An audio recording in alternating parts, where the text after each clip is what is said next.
Here we have Giuliani representing his client, and most of the objectionable lies, let's say alleged lies, were done not outside of a courtroom in the context of advocacy on TV, in the media, rallies, and stuff like that.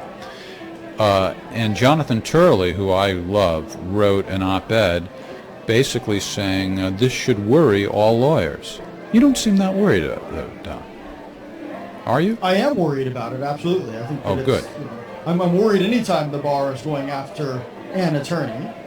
And I think that it's an interesting question as to where that line is drawn in terms of when he's representing a client or when he's acting as a political actor, as he is a political figure. And if he's committing misconduct in the course of representing a client, I think the state bar has jurisdiction there to protect the public. If he's acting as a political figure and making political speech that is outside the scope of actually representing a client, I think the state bar can kick rocks. Yeah, well, that's not the situation here. This is making what we might loosely call political speech, but in service of his client.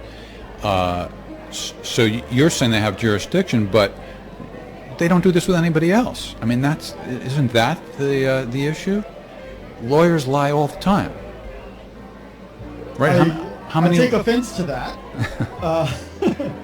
Well, I don't mean every lawyer lies constantly, nor do I mean that you lie, but it's common. Come on, Don. This is the most obvious thing. I also think that you don't know how often the state bar is taking action against various lawyers for various things that they do. So. Well, good. At least we agree that that's the issue. So tell me about it. How often has anybody been punished in the history of America for something like this? Zero? Well, I think something like this has to be defined much more narrowly, and I don't have the numbers. But the state bar, I'm talking about bars, for comments. State bars do a lot of things to a lot of attorneys that you're not remotely aware of. So it's, I agree that this is I think this is a situation where what he was doing is probably more political speech. Even if though it was in service of a client, he wasn't talking to a court, he wasn't doing anything that is really within the scope of practicing law.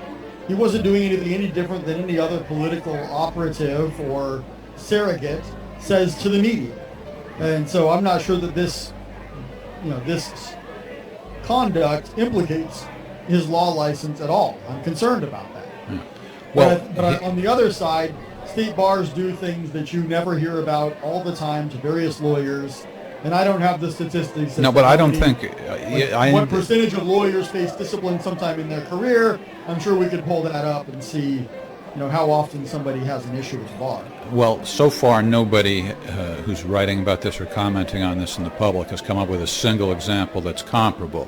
So I said like this. What I meant when I said like this was talking outside of a courtroom about your opinion.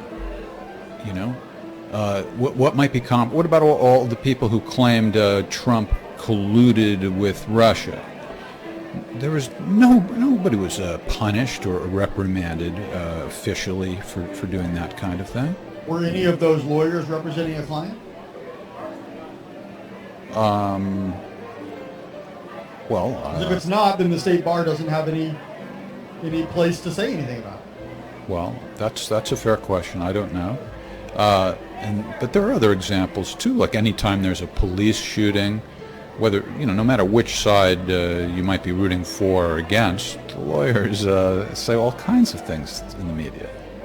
Well, and there are lawyers who face discipline for saying things to the media that they shouldn't, and I think that I try to avoid getting the media involved in my cases because I don't want to be put in that position, and I don't want to taint the case or taint the jury or have a judge upset that I made statements to the media that I shouldn't have, because that can roll over into state bar issues. And we are aware of cases where judges have made gag orders or ordered attorneys not to talk about the case outside of the courtroom. Yeah. Those things happen, and if attorneys violate that, then they got issues. All right. Well, I look forward to hearing an example of something that's truly comparable. Now, speaking of what usually happens, don't attorneys usually get some sort of a hearing, some kind of due process? Oh, absolutely. And this has already reached the appellate level. There is due process happening here. Truly, he has. I mean, There was no I- hearing. this is- There was no hearing at which Giuliani or his attorneys appeared. Well, it's the New York State Appellate Court has found that he made demonstrably false and misleading statements. So there was some sort of a hearing where they gathered evidence to determine that. Well, you're making my argument for me without realizing it. You're saying that it's so normal to have a hearing that you're just assuming there was, and I'm saying there was no hearing.